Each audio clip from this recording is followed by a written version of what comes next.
Hello and welcome. Sorry for the delay. We had a few technical difficulties, but we are here and we are here now. I am Adrienne Lawrence filling in for the great Nina Turner. And I'm excited to have a conversation with you all today because there is so much to discuss after this rowdy weekend. Yes, and definitely while you're out there, please don't forget to subscribe. Check out the live stream, send, share, give the love, and also give the love in the comments because I know on the break I'm gonna wanna read them. And on today's show, well, we've got a lot in terms of calls for justice in the shooting of another black child. Also calls for Jim Jordan to get his ish together. And then of course, calls for Clarence Thomas to step down. Yeah, a lot of calls going on. Unfortunately, I have called in Rebel HQ contributor Jackson White to help me. Jackson. It's good to be here. We got things rolling. It's Monday. The weather's beautiful, and we still here. Obstacles come our way. We figure it out, and we keep on moving. So it's all good. It's good to be here with you.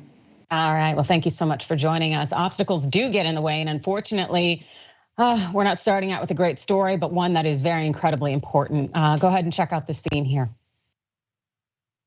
Under attack! What do we do? When black lives are under attack, what do we do? Stand up! Stand up! Stand up! Stand up! Stand up! Stand up! Stand up! Stand up!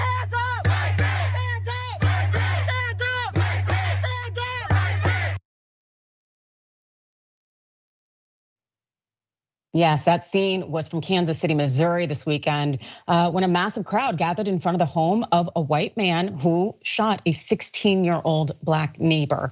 And he shot him twice because the boy knocked on his front door. The boy's name is Ralph Yarl. And here's what we know. Ralph Yarl reportedly meant to pick up his two younger brothers at a home on 115th Terrace in Kansas City on Thursday evening, but accidentally went to a house on 115th Street and rang the doorbell. A suspect who was not been identified allegedly opened the door and shot Yarl once in the head and then in the arm after he had fallen to the ground. Attorneys for Yarl's family say the shooter was a white male. And if you have not seen it, even though it is very much trending and a lot of individuals on social media are uplifting it, check out the picture here. This is Ralph, this boy here. He is a high school junior. And his teacher said his goal is to study chemical engineering in college. He also plays instruments and he is a prospering, bright, intelligent, great child, and he didn't deserve this. The 16-year-old was, after he was shot, he was able to stumble to 3 different neighbors' homes, but no one would help him. And the man who shot him would not help him as well. But he finally reached someone's home, and it's our understanding that that neighbor, in responding to Ralph begging for help, told Ralph that he would help him if Ralph laid down on the ground and put his arms out, as though he were a criminal while he sat there bleeding from his head and from his arm. And now we know Ralph is in the hospital, and here are several photos of him here that have been provided by his family.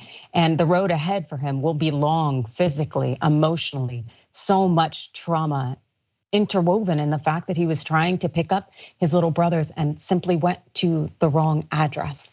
And as we saw earlier, the protests outside of the gunman's home were calls for justice because many believe that the shooting was indeed racially motivated, along with also being completely and totally unnecessary. Police had released the gunman after questioning because we know under Missouri law, there is a 24-hour hold on suspects unless charges are filed. We also know that investigators are reportedly considering whether the gunman is protected by Missouri's stand your ground law, which is interesting because something like that would very much be a defense. So I would like to leave that up to the gentleman who shot Ralph to have to plead as an affirmative defense as opposed to the prosecutors doing his work for him. Meanwhile, civil rights attorney Lee Merritt issued a joint statement with attorney Benjamin Crump. And Merritt tweeted this: "There can be no excuse for the release of this armed and dangerous suspect after admitting to shooting an unarmed, non-threatening, and defenseless teenager that rang his doorbell. Our offices have been retained to seek justice for Ralph Yarl. We demand immediate action." Social media also blew up this weekend when people learned about the situation with Ralph.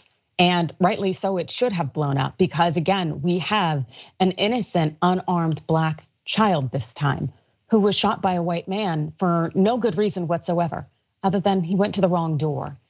And we know that people are raising their voices. We saw all sorts of celebrities tweeting it out and people raising awareness, including the daughter of the late Martin Luther King Jr., that's Bernice King. She noted this, #Ralph Yarl. My goodness, let's be for justice, which is a continuum. That means the man who did this should be charged, and we need to work for the legislative and heart change to prevent these tragedies. Indeed. Because these are things we see too often in terms of gun violence, but also too often when it comes to innocent Black people simply living their lives. And they should not have to defend their lives. And also, we shouldn't be put in a position where going to the wrong door is a matter of life or death. Jackson. Yeah, and bottom line, the reason why the entire country is up in arms so quickly the way that it has been is because this is such a tragic and egregious situation that just plain and simply didn't need to happen. I've experienced people knocking on my door for a variety of reasons. They could be selling things, they could be looking for things. I've lived all over the country. Well, not all over the country, but I've lived and been a lot of places, and things like this aren't necessarily uncommon. And a grown man shooting someone who clearly is a kid. I mean, what do you have on your mind? Oh, there's this Black guy who's standing outside my house at night. Let me just shoot him. I mean, could you possibly have asked him what was going on? I don't think so. If you would have asked him what was up with a clear mind, I think he could have very quickly said, hey, I'm here to pick up my siblings. But you didn't get that. So all around, these types of tragedies happen so frequently too. But I think one of the saddest things is that one of the other reasons that people are so up in arms about this is because this is a little bit of a different flavor of gun violence. We've become numb to mass shootings. Not that people don't care about them at all, but this type of protest and people just coming together again is a whole new flavor of the same issue, which is gun violence and racism in America. Absolutely, and it harkens of Ahmaud Arbery, as far as I'm concerned, where you just have a Black person out just doing normal things and all of a sudden they're gunned down by white people. And again, this is a 16-year-old child. You can't tell me that the man who shot him thought he was in fear for his life, especially when all he did was ring a doorbell. But I'm sure that is exactly what the man is going to claim. But then again, still, you have to show me, even in a stand your ground state, that it was logical, that it was reasonable, that it made sense for you to assume you were facing any kind of threat of violence and danger. And for a 16-year-old boy who rings the doorbell to come to your door, you can't tell me that that was violent in some way or put you in fear for your life. This man was out to gun down a Black person, and this boy accidentally came to his door. And if just the presence of our melanated bodies is what harkens fear in these white people, that is just racism at its best. But my God, it is not any kind of rational or reasonable reason for us to be shot. And this is attempted murder. So please, if you're out there, raise your voice about this. If you are willing to, contact the local prosecutor there in Kansas City, Missouri. As I understand, it's at prosecutor@claycopa, CLAYCOPA.com.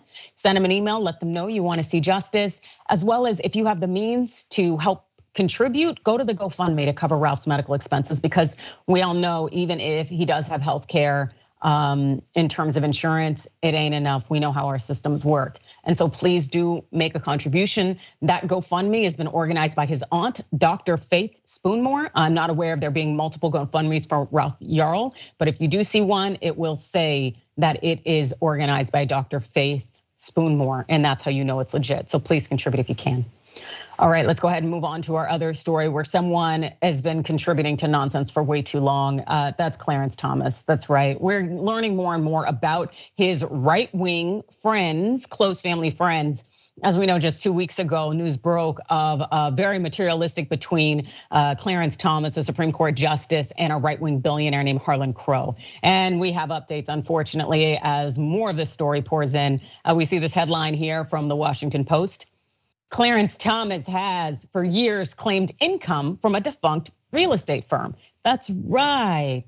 Yeah, so he is definitely out there. It seems to be cooking the books. The situation is, over the last 2 decades, Supreme Court Justice Clarence Thomas has reported on required financial disclosure forms that his family received rental income totaling hundreds of thousands of dollars from a firm called Ginger Limited Partnership. But that company, a Nebraska real estate firm launched in the 1980s by his wife, Jenny Thomas, and her relatives has not existed since 2006. That's interesting. And that year, the family real estate company was shut down and a separate firm was created. State and corporation records show the similarly named firm assumed control of the shuttered company's land leasing business, according to property records. But the kicker here is, since that time, however, Thomas has continued to report income from the defunct company between $50,000 and $100,000 annually in recent years. And there's no mention of the newer firm, Ginger Holdings LLC, on the forms. Wow, that is so interesting. I'm just dying to know, where is this money coming from? Because it really seems that there is something going on in terms of Clarence Thomas. And gosh, the last time I checked, Supreme Court justices and generally people filling out these kind of financial forms are supposed to get things right, especially when we know that it's Clarence Thomas who says that if you don't get things right as a defendant in your appeal, well, that's on you, even if you get a death sentence, shoulder shrugs. So what is exactly happening here? And so let's also jump to the latest from CNN. Clarence Thomas, it figures he's gonna fix this by amending financial disclosure forms to reflect sales to that GOP mega donor. Yeah, that's right. Because what we did find out last week is that, Harlan Crow, that billionaire, happened to purchase a string of properties owned by none other than Clarence Thomas. Check this out from ProPublica.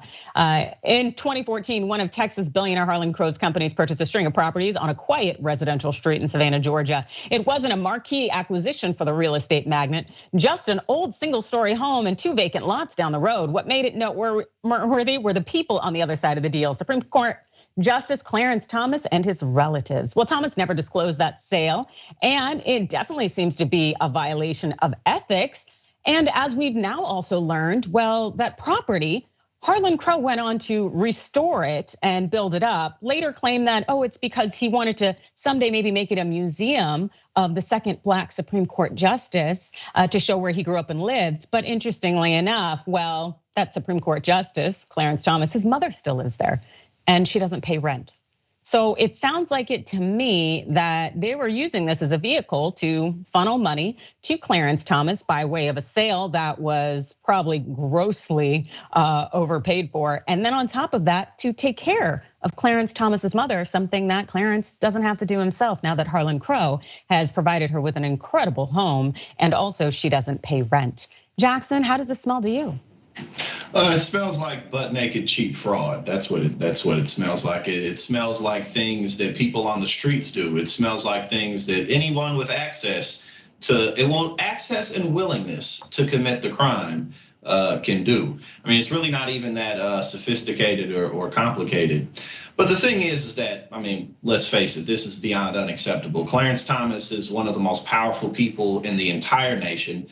He's on a bench that has the final say for any type of case that goes down. If it fails in the Supreme Court, that's it. And Clarence Thomas has been riddled with controversy since before I was born.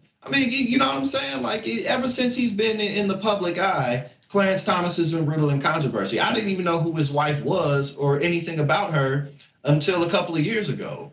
And the more you look, the more it seems like he's just kind of chaotic and really never should have been on that seat, thanks to Joe Biden had a lot to do with that, but that's another discussion. Well, not really, but he's really just messy, an incredibly messy man, and he's weird too. No, and George Bush wanted to act like he was doing something by nominating a Black man to the courts. And the thing is, this man is absolute and utter trash and has been since day one. And finding out that he is using his position to essentially give billionaires access to playing a role in how the decisions are made, that's exactly what it reeks of. This is payment for access to power and decisions made by a conservative billionaire who essentially just raises money for other conservatives to suit their agenda. You know what, we're at a point now where Clarence Thomas needs to be impeached. I doubt, given the Republican leadership in our Congress, that will happen.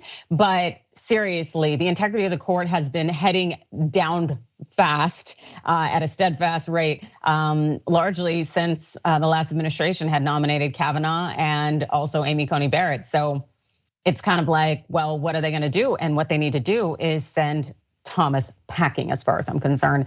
But then again, we are gonna go packing a little bit ourselves and take a quick break, but we will be back soon.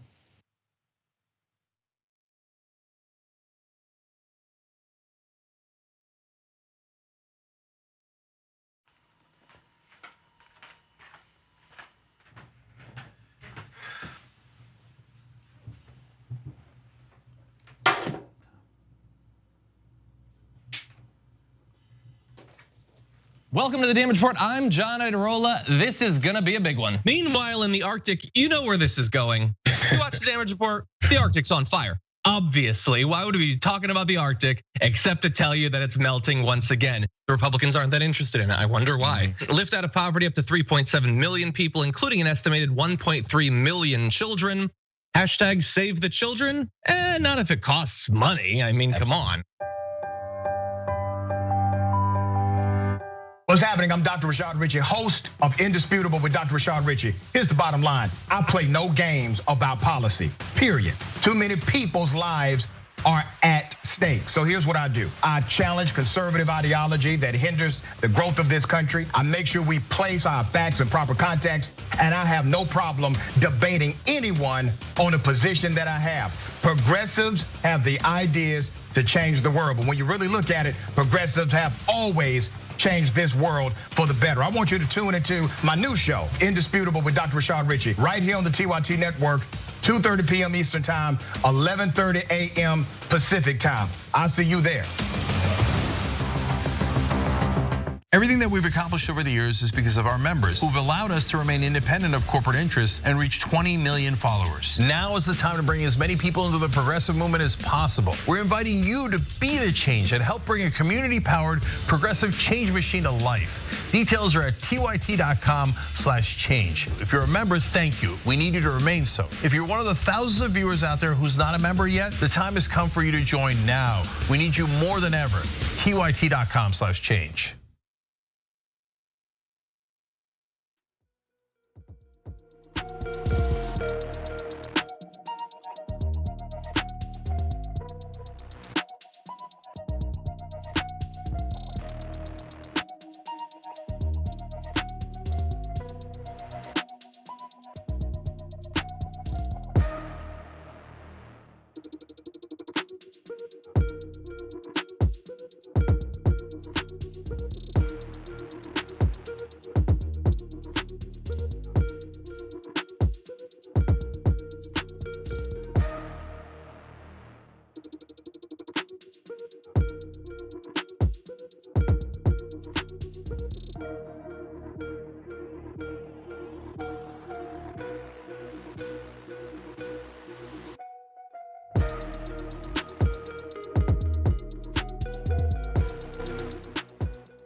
Welcome back. It's Adrienne Lawrence filling in for the great Nina Turner, and this is Unbossed. And I hope you all are the bosses of your Webby Awards, because if you are, you need to get out there and vote. That's right, because Anna Kasparian's passionate rant about abortion rights is up for an award. So please go out there, support TYT. Head to tyt.com/vote to cast your vote today. Voting closes on 4/20. Don't get too high and forget to vote.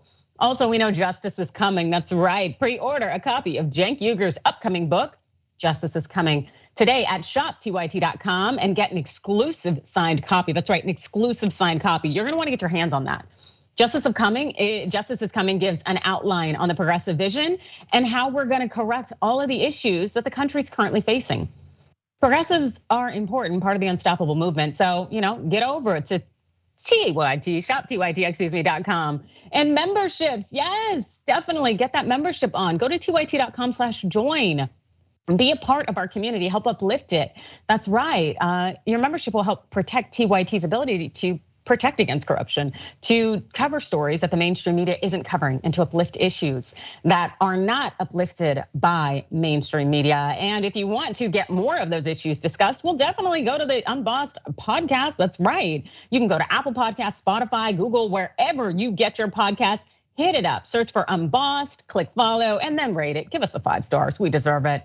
And you deserve to be heard, so let's see what y'all got to say at tyt.com. The member is Mountain Dragon says, miss you, Senator Turner. You hear that out there, Nina? They miss you. But so good to have the wonderful and beautiful Adrienne to fill the great shoes of Nina. Great to see Jackson as well. Hope you're doing well, and thank you for starting out the week for us. Much love, thank you, and much love to you too. On Twitch, Steel Lake Bronson says, we love Adrienne and my man Jackson. We love you too. Neon says Clarence Thomas has the personality of a Walmart parking lot.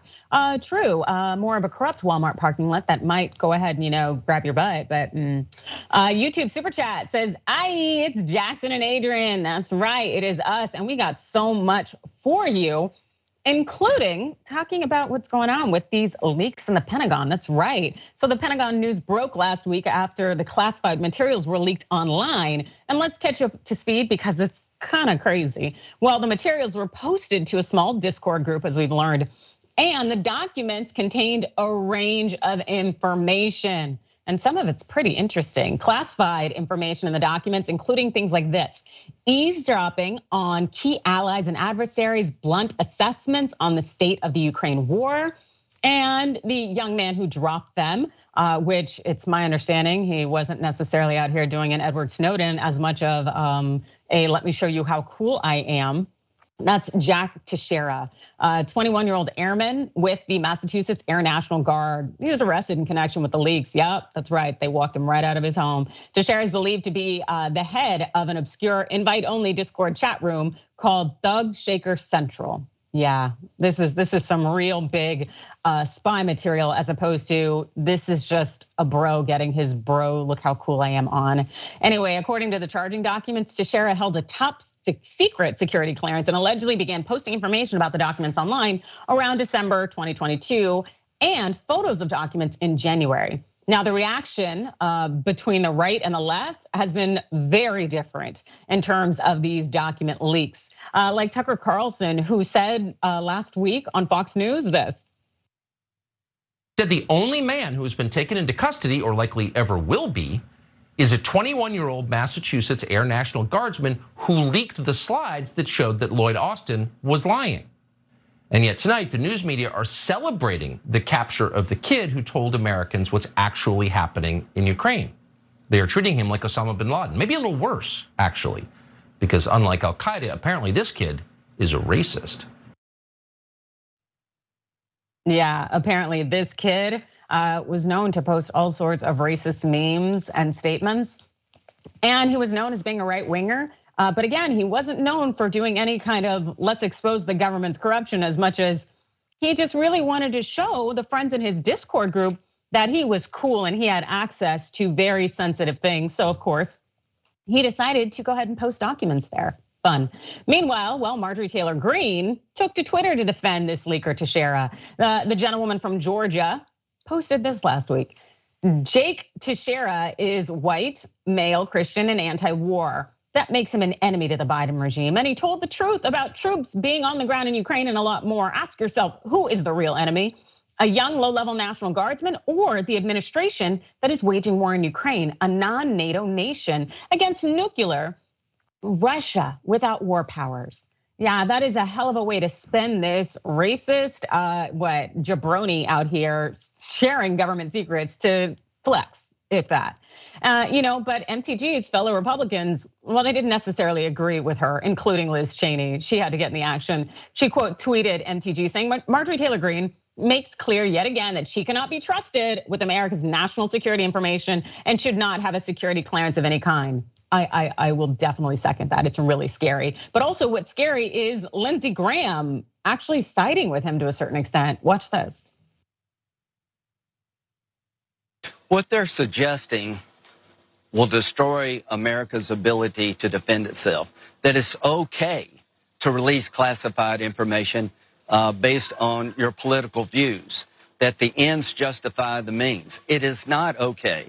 If you're a member of the military intelligence community and you disagree with American policy and you think you're going to be okay when it comes to leaking classified information, you're going to go to jail. It's one of the most irresponsible statements you can make. Yeah, I actually agree with Lindsey on that. You need to go to prison and you need to go away for a long time, even if this was just a way to, uplift the bro code in some way. Jackson? Yeah, I mean, this was an easy win for Tucker or Marjorie Taylor Greene or anybody else. And it just goes to show not only how unserious they are, but how childish and petty they are. Because why are you defending this person? I mean, under no circumstances was this a good idea, especially pointing it out like it's not like he was sharing secrets for like some greater cause for another team. It was just to show off to his bros, to show how cool and how big of a man he was and how special he was. He was just looking for validation. But yeah, I mean, defending him for any reason is just goofy, and there's nothing more to say about it. Absolutely. And speaking of childish, petty, and goofy, well, Jim Jordan is up to his nonsense with the GOP members of the House Judiciary Committee. Yeah, it's something that Jordan happens to chair. And the Ohio rep, well, as we know, he's targeting Manhattan DA Alvin Bragg. Watch this. Let me be very clear. We are here today in Lower Manhattan for one reason and one reason only. The chairman is doing the bidding of Donald Trump. Committee Republicans designed this hearing to intimidate and deter the duly elected district attorney of Manhattan from doing the work his constituents elected him to do. They have demanded access to the inner workings of an ongoing criminal case, information to which they know they are not entitled. They have subpoenaed a witness who used to work for the district attorney, whom they know cannot answer their questions. And they have earned a lawsuit that risks future congressional oversight as a result. That was Representative Jerry Nadler blasting the hearing that Jim Jordan called and moved down to Manhattan so that they can try to, intimidate Alvin Bragg out of punishing Donald Trump or is essentially seeking prosecution? Yeah, this per CNN. House Republicans are seeking to make the case that Bragg is more focused on going after Trump for political reasons than addressing crime in New York City, a claim Bragg vehemently denies. The hearing, billed as focusing on crime in New York, comes as a legal drama between Bragg and House Republicans has intensified in recent days. Bragg sued House Judiciary Chairman Jim Jordan and sought to block him from taking certain investigative steps, arguing that Congress doesn't have oversight authority over state-level criminal prosecutions. Absolutely, and as I talked about in an episode for Overruled, the fact is there's this whole separation of powers between the federal government and states, and so for Congress to try to intervene in a prosecution by New York State or a New York prosecutor is absolutely absurd. And Alvin Bragg knows that. And Bragg's office spoke bluntly about the hearing, saying this: "Don't be fooled. The House GOP is coming to the safest city in America for a political stunt." And that's absolutely correct. So furthermore, Bragg's office also took aim at Jordan specifically, pointing to one analysis which found the murder rate in New York City is lower than that of Columbus, Ohio. Yeah, where Jim Jordan is a representative. Fun. Well, Democrats on the committee, they called out the GOP's tactics. Take a look at what Representative Madeleine Dean did, and she's a Democrat of Pennsylvania. And let me say, everyone, I believe everyone in this room has sympathy for the horrific stories, the horrific losses of life. We have great sympathy. We hear you. You are properly raising your voices. Don't let anything that we have to say indicate that we don't think you should be lifting your voices. But there is an underlying sham going on here. I know you don't like to hear it. Your voices are important, but two things can be true at the same time. We are not properly here.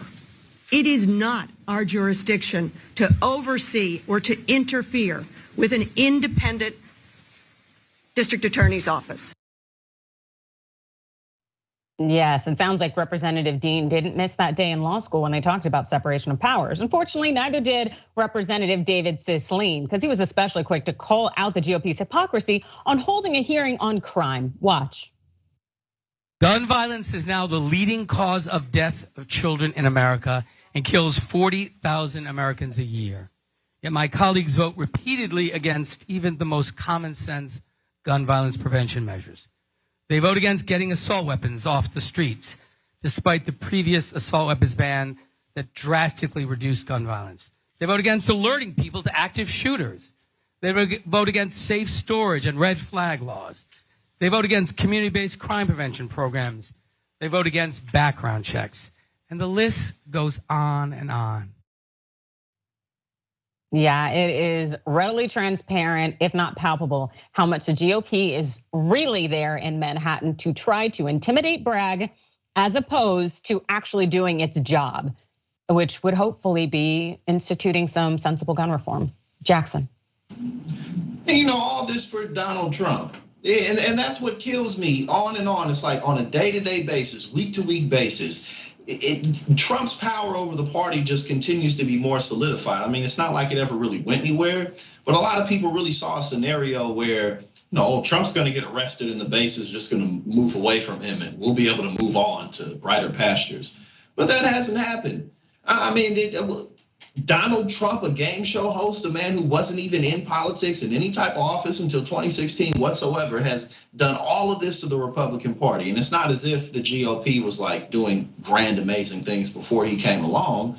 But if anything else shows that they have absolutely no plans, it has to be this. They spent so many years talking about what they was gonna do to replace the Affordable Care Act. Trump gets in office, they do absolutely nothing. And they're still defending this man, well, because it's the Democrats versus the Republicans. But I mean, like the more that this drags on, it's interesting because despite all the indictments, the court cases, anything that happens, there's really not much going on. Trump is still the leader of the Republican Party, and Biden's still pretty much just gonna waltz into a second term more likely than not. Like not much really is going on despite all the chaos. It's just a stalemate. See, now I hope Biden waltzes is into a second term if we have to have Biden as a Democratic nominee. If we have to, exactly. Yeah. But at the same time, I'm also realizing that what Jim Jordan is doing here is trying to rally up his base in terms of Trump's base there in Ohio, knowing it's a swing state and trying to look like he is pro-Trump, even though he knows that the GOP does not want Trump leading the ticket. They want Ron DeSantis. But if at least it can appear that the GOP is backing Trump in some way, when Trump doesn't end up getting the nominee, at least hopefully the GOP hopes that they can still keep a nice percentage of Trump's base on their side to continue to vote Republican. Exactly, no, it's like there needs to be Oscars, Tonys, Grammys issued for all of the performances that the GOP is putting on, because that's essentially what we're seeing here, and it's completely and totally nonsense. And what's also nonsense in terms of a performance is what Fox News is about to do before a jury in Delaware.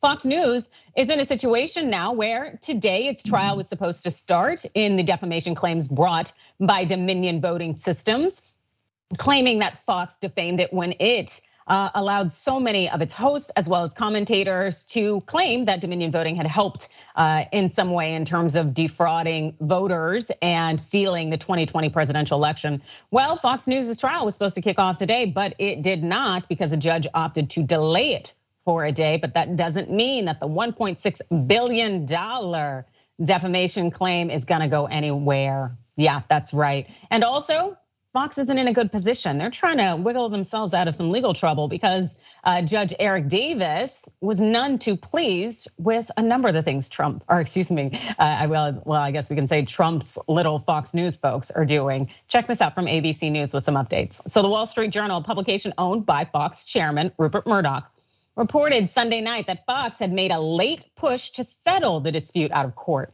according to people familiar with the decision.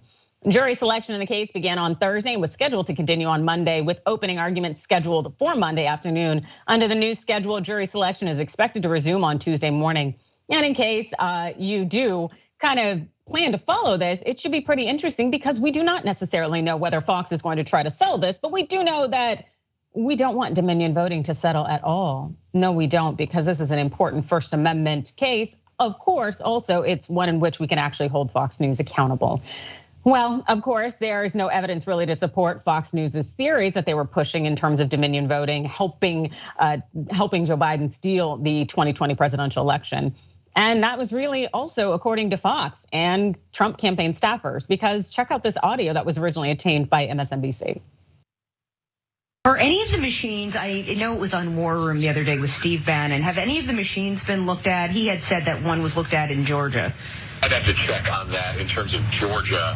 I know during the audit they did check on those machines. If we can just go off the record for 1 sec here. Yeah, of course. I don't want us to say it if it's not. That's why we're checking. I think they have looked at the machines. When the Secretary of State did its audit, there was a fair bit of looking at the machines. The audit came in pretty darn close to what the machine count was with the receipts. So, I don't know the outcome of those, but our understanding, again, this is from the Secretary of State's office, was that there weren't any physical issues with machines on those inspections. Yeah, so Fox News knew well into it that there was no legitimate basis for claiming that Dominion voting rigged the election in any way or that its machines were not functioning. So that $1.6 billion claim seems pretty damn legit. And all the evidence is definitely leaning toward Fox's guilt. I don't know how they're gonna get out of it. But of course, Rudy Giuliani, Trump's favorite attorney, seems to think he has all the answers. We ask you for as much evidence as you can tell us about these lawsuits. Whatever you can tell us in terms of evidence would be really helpful. Okay, great. I can tell you exactly what we have. Perfect. And what about this software, this Dominion software? That's a little harder troubling to tell you. Right, it's being analyzed right now. I mean, there are a couple of races that have been reversed because the Democrat was triple counted, two already in Michigan. Now, whether that applies to the whole state or not, I can't tell you yet. This Dominion software, does Nancy Pelosi have an interest in it? Yeah, I've read that. I can't prove that. Now, I wouldn't be surprised if Fox News tries to claim that they were misled by these comments that Rudy Giuliani made as a Trump representative. But I think it'll come down to journalistic standards and the fact that you're not necessarily supposed to go on some kind of lead where somebody says, well, I can't prove it, I'm just speculating. Like, get out of here with that. If so, you're supposed to know that the person is completely speculative. Anyway, we know Fox News hasn't necessarily been the best when it comes to journalism. And apparently it seems that they haven't been the best as it comes to actually telling the truth.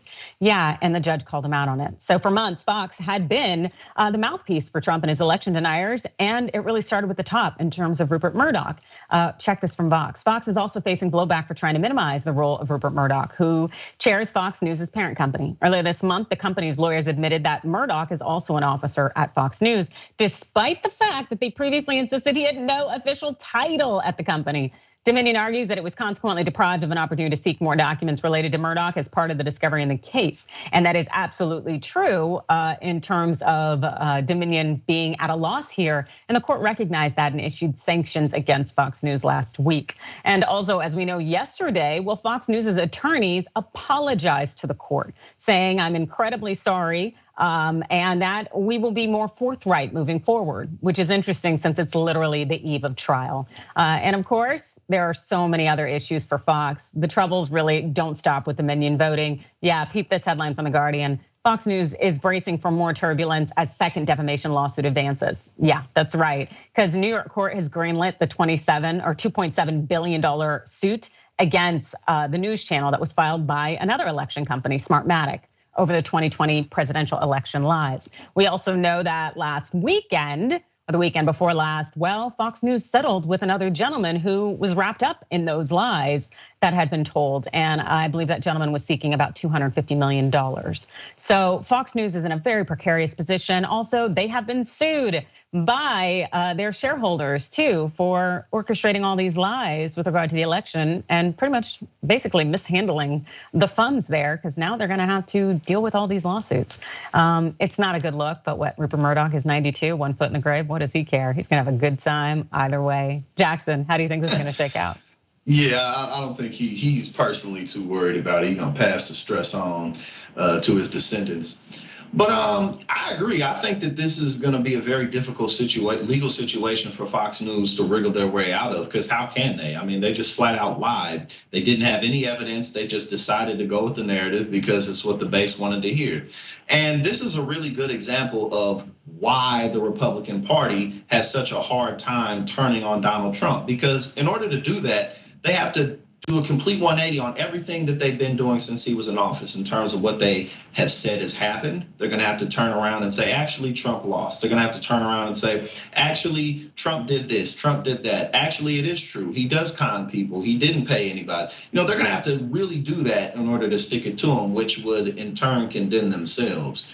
But yeah, I mean, how can they, what reason is there really for Fox News to get out of such a thing like this? Favors for who? Like, who is it really gonna benefit? So Yeah, I think that they're going to have to pay up 100%.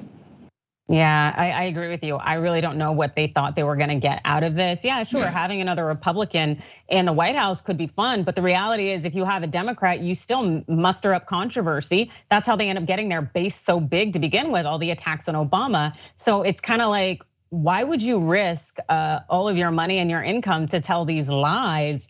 Now you're gonna face suit after suit, and I get it that they're a multi-billion-dollar outlet. At the same time, this could sink you. It could. It would take years, but it could ultimately sink you, especially because malice is the standard here. And so you're gonna end up with juries in New York as well as Delaware, which aren't really, that Republican friendly, deciding how much you should have to pay as a punishment for the lies that you told. Like that, why put yourself in that position? But again, as I said, Rupert Murdoch, I believe he's about 92. He don't care. He's not gonna be alive when all of this ends and settles. So, any last thoughts, Jackson? Again, I think that what's been really interesting about all this is despite all the chaos, really not much is going on legislatively in terms of who's taking what party, in terms of who's stepping into what leadership. But in terms of this story, yeah, I don't really see why they did this other than being hyper focused on short-term gains, short-term ratings and stuff like that. There's no other good reason for them to have ran with this lie, because as you pointed out, there's constant elections, there's midterms all the time, there's state and local elections, there's new presidential elections. So ultimately, this was flat out stupid. It just was a very, very stupid path to take. And even though they are a multi-billion-dollar corporation, at the end of the day, corporations are loaded with debt. They, you know what I'm saying? And $1 billion is $1 billion, and they probably ain't got it liquid, so they're gonna have to make payments on that, and that's gonna mean that they're at. It's not a good situation to be in whatsoever. But it's the bed they made for them, so we should just all grab the popcorn and enjoy the show. And I kind of wonder if they're gonna pull like a Johnson & Johnson and try to do the bankruptcy bid and then shell into another company. I don't know, but I know it's shady, and I really hope that their comeuppance come up and slap them right in the damn face. But I wanna thank you so much for joining me, Jackson. Other than Rebel HQ, where can the folks find you? You can find me on YouTube, youtube.com/@politicsandpaper. Actually, I did a stream in my new studio earlier today. So yeah, check me out, Politics and Paper on YouTube. And other than that, like she mentioned, you can check me out on Rebel HQ Monday through Friday. All right, I can dig it. Thanks so much. We're gonna have to check out that new studio. And I am Adrienne Lawrence, again, filling in for Nina Turner. Thank you so much for joining me. And you're gonna have to catch my commentary on Rebel HQ. And with this Dominion voting defamation trial coming up, I think I might have a lot to say. So thanks so much for watching, and see you soon.